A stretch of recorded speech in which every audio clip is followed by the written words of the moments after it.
តាំងពីខ្ញុំសម្រកគីឡូនេះមកអ្នកទាំងអស់គ្នាគឺខ្ញុំចាប់អារម្មណ៍ថាការសម្រកគីឡូវាមានគុណសម្បត្តិច្រើនសម្រាប់ខ្ញុំទី1វាធ្វើឲ្យខ្ញុំស្រកគីឡូបានច្រើនមែនតើខ្ញុំទទួលស្គាល់ហើយធ្វើឲ្យខ្ញុំផ្លាស់ប្ដូរពីមុនអញនិយាយថាអាយុយើងវាអសមនឹងមុខអសមនឹងអាយុយើងចាស់ជាងវ័យ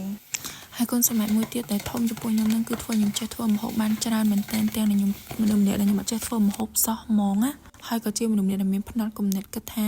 អូខ្ញុំមិនបាច់ទៅចាំចេះធ្វើម្ហូបអីទេឲ្យតែមានលុយទិញស្រាប់អីចឹងទៅហើយមានការគិតថាអនាគតទៅនឹងជួអ្នកនៅមួយគេធ្វើម្ហូបអីញ៉ាំដោយសារតែយើងគិតថាចង់ធ្វើម្ហូបឯងអញនិយាយថាចេះមានលុយធ្វើអីក៏បានដែរអ្នកទាំងអស់គ្នាប៉ុន្តែពេលដែលខ្ញុំចាប់ផ្ដើមខ្ញុំចេះធ្វើម្ហូបនោះមកខ្ញុំមានអារម្មណ៍ថាការធ្វើម្ហូបនេះវាជាក្តីសុខខ្ញុំមួយផ្នែកដែរអ្នកនរគ្នាពេលយើងបានធ្វើម្ហូបដោយស្នាដៃខ្លួនយើងធ្វើឲ្យអ្នកផ្ទះយើងឬក៏ធ្វើឲ្យខ្លួនយើងញ៉ាំដើម្បីសុខភាពល្អខ្ញុំមានអារម្មណ៍ថាវាជាសេចក្តីសុខផ្លូវចិត្តមួយដែរ